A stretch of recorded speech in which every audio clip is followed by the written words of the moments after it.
नमस्कार मेरे प्यारे बच्चों। कैसे आप सब। आशा करता हूँ आप सब बढ़िया होंगे, स्वस्थ होंगे, मस्त होंगे और आप सबकी पढ़ाई भी बढ़िया से चल रही होगी। तो आज के वीडियो में हम लेके आए आपकी कक्षा 10 की विज्ञान में जो जीव विज्ञान आपकी चल रही थी, जिसमें चैप्टर नंबर 1 जैव प्रक्रम। तो पिछले वीडियो में हमने आपको जो मानव शरीर की सबसे बड़ी ग्रंथि यकृत, तो यकृत के बारे में आपको परिचित कराया था, उसके बारे में बताया था। तो आज के वीडियो हम जो मानव शरीर की यकृत के बाद सबसे बड़ी ग्रंथि है वो है आपकी अग्नाशय। तो अग्नाशय के बारे में अध्ययन करेंगे और साथ ही साथ जो अन्य टॉपिक हैं आंतरीय रक्त ग्रंथियां वगैरह, उन सभी का अध्ययन आज की वीडियो में हम सभी करने वाले हैं। तो अगर आप चैनल पर नए हैं तो जो भी आपको बता दें कि पिछले वीडियो हैं उन सभी की हमने एक प्लेलिस्ट बना रखी है, तो आप उस प्लेलिस्ट पर जाकर उन सभी वीडियोज का अध्ययन कर सकते हैं, जिसमें आपके चैनल पर रसायन विज्ञान कंप्लीट हो चुकी है, भौतिक विज्ञान भी कंप्लीट हो चुकी है।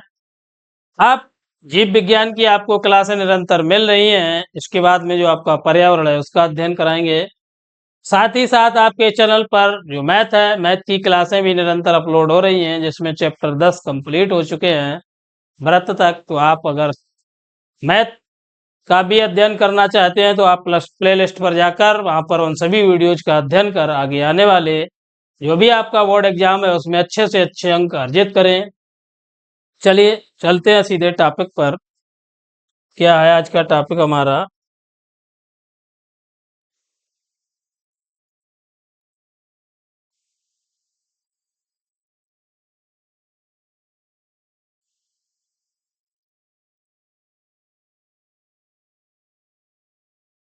चलिए, अग्नाशय। अग्नाशय भी आपको बताया हमने कि यह यकृत के बाद मानव शरीर की दूसरी सबसे बड़ी ग्रंथि। यकृत है वो सबसे बड़ी है। यकृत के बाद जो भी आपकी सबसे बड़ी ग्रंथि पूछी जाती है वो है अग्नाशय।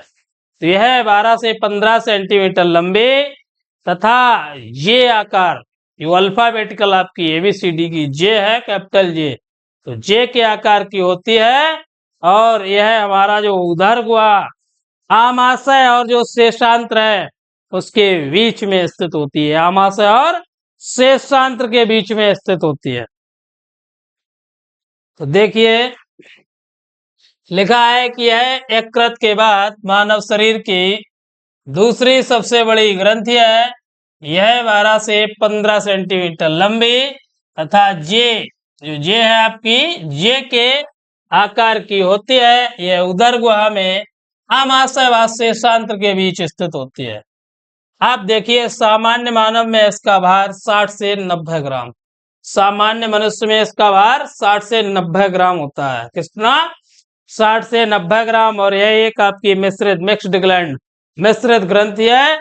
ये छोटे छोटे पिंडकों से मिलकर बना होता है, जिनकी कोशिकाएं घन के आकार की, घनाकार तथा स्रावी होती है। पिंडकों के मध्य, ये इंपॉर्टेंट पॉइंट है आपका, लैंगरहैंस की द्वीपिकाएं।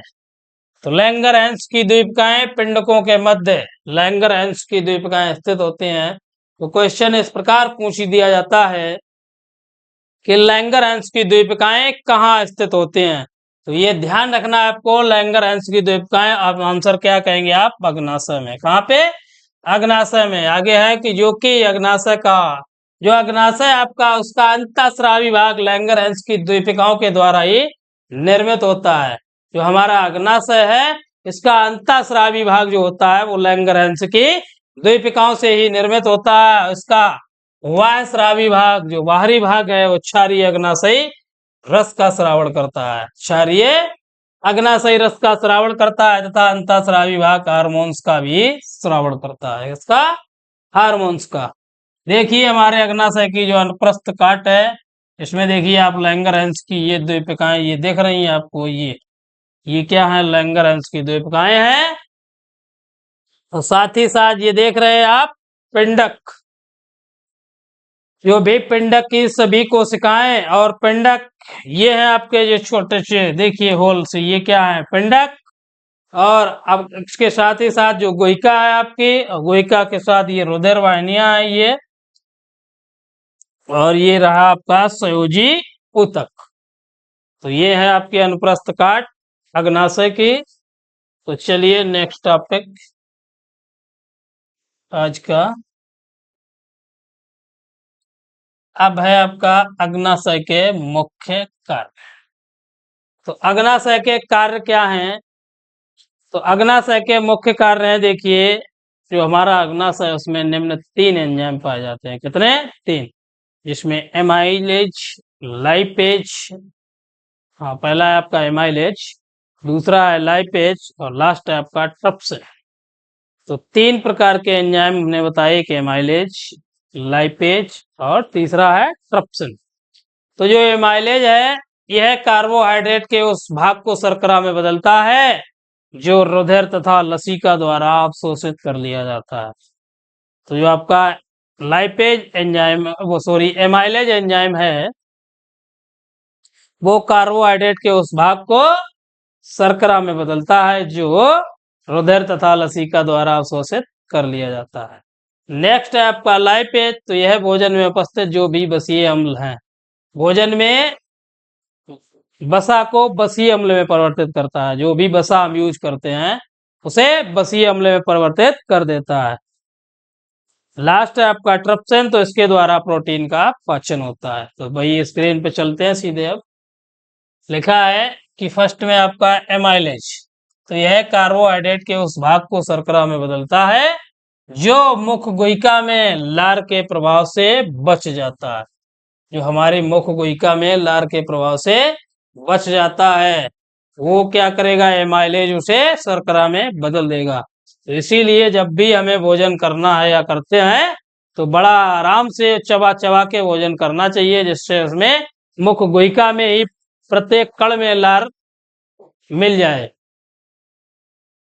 जिससे भोजन का अच्छा पाचन हो। नेक्स्ट है आपका लाइपेज। तो लिखा है यह भोजन में उपस्थित वसा को, जो भी भोजन में उपस्थित वसा है उसे बसीय अम्ल में परिवर्तित कर देता है जो रुधिर तथा लसिका द्वारा अवशोषित कर लिया जाता है। रुधिर और लसिका द्वारा अवशोषित कर लिया जाता है। नेक्स्ट है आपका ट्रिप्सिन। तो इसके द्वारा प्रोटीन का पाचन होता है। ट्रिप्सिन के द्वारा ये आमाशय में हुए प्रोटीन के आंशिक पाचन को पूर्ण करने में सहायक होता है। जो प्रोटीन है, प्रोटीन का जब आंशिक पाचन होता है तो उसे पूर्ण कौन करेगा? आपका ट्रिप्सिन एंजाइम। कौन सा? Trypsin enzyme. अगला पॉइंट है आपका, देखिए हार्मोन्स का श्रावण, वो भी अग्नाशय के द्वारा, अभी बताया आपको कि हार्मोन्स का श्रावण अग्नाशय के द्वारा होता है। तो अग्नाशय में लिखा है कि लैंगरहैंस की जो द्वीपिकाएं हैं, तो लैंगरहैंस की द्वीपिकाओं में उपस्थित कोशिकाओं में इंसुलिन, कौन सा है? इंसुलिन, तथा कोशिकाओं से ग्लूकेगॉन, क्या लिखा है? ग्लूकेगॉन। जो अल्फा कोशिकाएं होती हैं उनसे इंसुलिन, और जो आपकी बीटा कोशिकाएं हैं उनसे ग्लूकेगॉन नामक हार्मोन का स्रावण होता है। ये हार्मोन कार्बोहाइड्रेट उपापचय नियंत्रण एवं नियमन करते हैं। जो आपका कार्बोहाइड्रेट है उसका उपापचय और नियमन किसके द्वारा?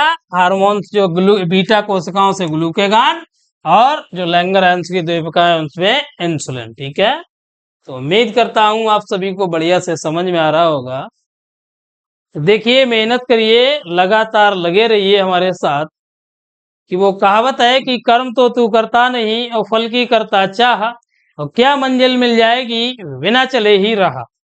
तो कर्म हमें कंटिन्यू करना है, तो फल आज नहीं तो कल मिलना तय है। तो लगे रहिए, लगातार कंटिन्यू पढ़िए। सतत रूप में अध्ययन किया जाता है, ऐसा नहीं कि आज कर लिया 2 दिन गैप कर लिया। हमें अध्ययन जो करना है वो सतत रूप में करना है। और जब भी आप ये जीव विज्ञान के वीडियो देखते हैं तो कॉपी पेन साथ में रखें, जिससे नोट्स भी बनते चले हमारे साथ ही साथ, कि आने वाले बोर्ड एग्जाम के लिए हमें तैयारी अच्छी अगर करनी है तो नोट्स से होना जरूरी है। तो आप नोट्स भी बनाते रहिए साथ ही साथ, बढ़िया से तैयारी कीजिए। तो चलिए देखते हैं नेक्स्ट टॉपिक आज का।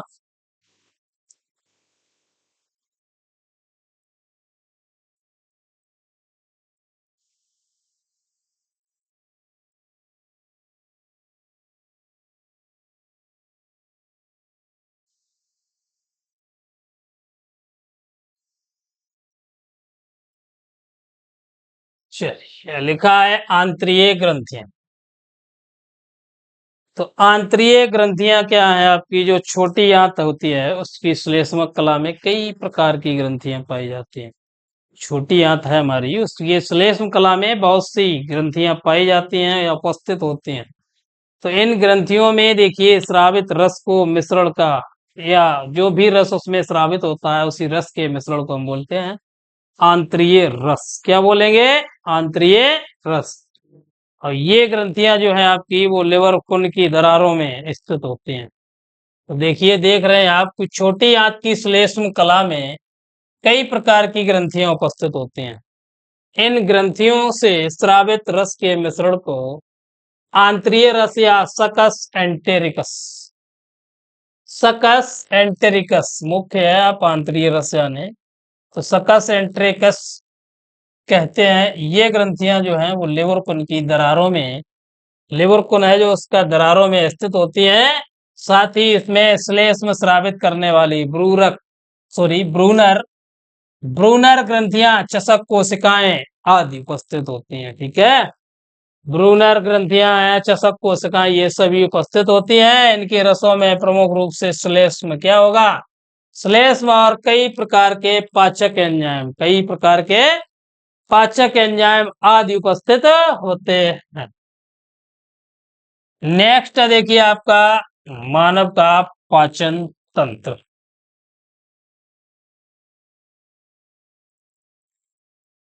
तो मानव का पाचन तंत्र, जिसमें आपका फर्स्ट टॉपिक रहेगा अंतर्ग्रहण। तो जो भोज्य पदार्थ है, भोज्य पदार्थ को शरीर में पहुंचाने की क्रिया को हम बोलते हैं अंतर्ग्रहण। क्या बोलेंगे? अपने शरीर में भोजन को पहुंचाने की क्रिया को बोलते हैं अंतर्ग्रहण। गर्मी का प्रकोप बहुत ही ज्यादा है, तो देखिए, भोज्य पदार्थों के शरीर में पहुंचने की क्रिया को बोला जाता है अंतर्ग्रहण, अथवा लिखा है बाहरी वातावरण से भोज्य पदार्थों को अनेक विधियों से ग्रहण करना ही क्या बोला जाएगा? आपका अंतर्ग्रहण कहलाता है। भिन्न भिन्न जीव भिन्न भिन्न अंगों द्वारा भोजन ग्रहण करते हैं। तो प्रत्येक जीव में अलग अलग टाइप के हैं, कि कोई त्वचा से करता है, कोई मुख से करता है, कोई चोंच से करता है। तो लिखा है देखिए कि एक कोशिकीय जंतुओं जिनमें मुख नहीं होता है, वे जल के साथ आए भोजन के कणों को अपनी सतह पर चिपकाकर ग्रहण कर लेते हैं। सतह द्वारा भोजन का अवशोषण। फॉर एग्जाम्पल में आपका लिखा है अमीबा। क्या है? अमीबा।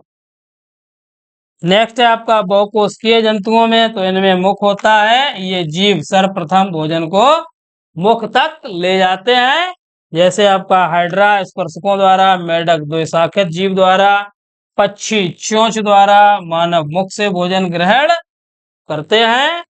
इसके पश्चात मुख में भोजन को चबाकर उसका अंतर्ग्रहण कर लिया जाता है। ठीक है, समझ में आ रहा है? हाँ, तो ये रहा आपका अंतर्ग्रहण, जिसमें एक कोशिकीय और बहुकोशिकीय जंतुओं द्वारा हमने बताया आपको। तो एक कोशिकीय जिसमें अमीबा आपका, वो सतह द्वारा जो भी पानी के साथ भोजन के कण आते हैं वो त्वचा से अवशोषण कर लेता है। और जो आपका बहुकोशिकीय है उसमें सभी, जैसे पक्षी हैं वो चोंच द्वारा, मानव है वो मुख द्वारा, मेढक है उसकी द्विशाखित जीभ होती है उसके द्वारा। तो सबके अलग अलग प्रकार हैं अंतर्ग्रहण करने के। देखे आप सभी ने कि अपना देश रंग बिरंगा है, वहाँ रंग बिरंगे जीव जंतु पाए जाते हैं, सबके अलग अलग ढंग हैं। तो चलिए नेक्स्ट,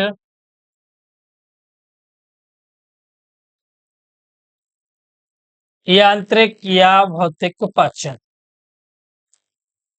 यांत्रिक या भौतिक पाचन। तो देखिए, यांत्रिक या भौतिक पाचन है, इसमें भोजन को चबाना, आमाशय में भोजन की लुगदी बनाना, आहार नाल में क्रमाकुंचन गति, पेशीय संकुचन के कारण भोजन को आगे खिसकाना, ये सभी सम्मिलित होते हैं आपके यांत्रिक या भौतिक पाचन में। इसमें आपका क्रमाकुंचन देखिए क्या है? तो क्रमाकुंचन गति स्वायत्त तंत्र का तंत्र के लिए नियंत्रण में एक प्रतिवर्ती क्रिया के रूप में होती है। यह पाचन प्रक्रिया की महत्वपूर्ण क्रिया है। जो पाचन प्रक्रिया आपकी उसकी महत्वपूर्ण क्रिया है, जो भोजन को पाचन नलिका में सुगमता से चलाने हेतु सहायक है होती है। तो आहार नाल की दीवार पर पेशियां पाई जाती हैं, जिसमें क्रमानुसार संकुचन करने से तरंग की तरह गति उत्पन्न करती हैं। कैसी? जो वेव होती है, तरंगे उसके अनुसार गति करते हैं। नेक्स्ट है आपका रासायनिक पाचन। तो इसके अंतर्गत देखिए, पाचक ग्रंथियों द्वारा स्रावित जो विकर है या एंजाइम जटिल अघुलनशील भोज्य पदार्थों को सरल इकाइयों में तोड़ देते हैं। सरल इकाइयों में तोड़ देते हैं। इन दोनों प्रक्रियाओं को सम्मिलित कर मनुष्य में पाचन निम्नलिखित पदों में सम्मिलित संपन्न होता है, जिसमें है आपका मुख गुहिका में पाचन। तो भोजन जो है वो मुख द्वारा अंतर्ग्रहण होता है। मुख में उपस्थित जो आपके दांत होते हैं वो भोजन को चबाते हैं, और मुख गुहिका में उपस्थित लार ग्रंथियों द्वारा टाइलिन नामक एंजाइम स्रावित होता है। जो पिछले वीडियो में भी हम आपको बता चुके हैं, जो मंड को शर्करा में परिवर्तित कर देता है और लार में उपस्थित लाइसोजाइम भोजन में उपस्थित हानिकारक जीवाणुओं को नष्ट करता है। तो नोट कर लीजिए, ये नोट्स बढ़िया हैं, आपके आगे आने वाले एग्जाम में काम आएंगे।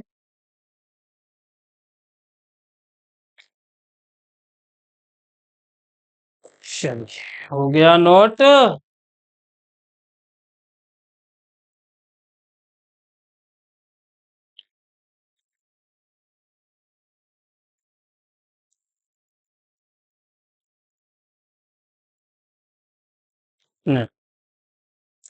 तो आज के वीडियो में बस इतना ही। गर्मी बहुत अधिक है। मिलेंगे अगले वीडियो में, जिसमें आपको जो भी इसमें शेष है, आमाशय में पाचन है आपका, पेप्सिन, रेनिन, इन सभी एंजाइम के बारे में बताएंगे। जठर, लाइपेज, छोटी आंत में पाचन, और ट्रिप्सिन, काइमोट्रिप्सिन, कार्बोहाइड्रेट, बाशक, पचा एंजाइम, इन सभी के बारे में संभवतः आपके इस चैप्टर का ये लास्ट वीडियो होगा। इसके बाद में जो आपका चैप्टर रहेगा वो रहेगा पोषण। पोषण के बाद है आपका श्वसन, श्वसन के बाद परिवहन, परिवहन के बाद उत्सर्जन। तो अगले वीडियो में हम मिलेंगे। जो भी शेष है आज के इस वीडियो में कंप्लीट देंगे। तब तक के लिए धन्यवाद। और अगर वीडियो अच्छा लगे तो प्लीज वीडियो को लाइक करें, दोस्तों को शेयर करें, और हमारे चैनल पर अगर आप नए हैं तो चैनल को सब्सक्राइब करें। धन्यवाद। जय हिंद, जय भारत।